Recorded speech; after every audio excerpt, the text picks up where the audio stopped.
The public will recall that the opposition voiced its concerns about the ban and about the manner in which it was imposed, a manner which saw limited consultation with stakeholders in the industry.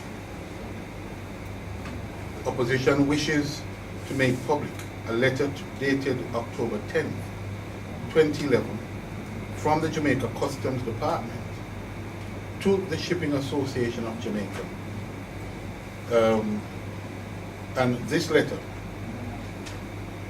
you'll see has 15 names, okay, the names of 15 companies, supposedly generators of scrap. Each of these 15 companies with an accompanying entity that were facilitated ostensibly under the order for an initial 21-day period to be extended on a monthly basis with the possibility of new additions.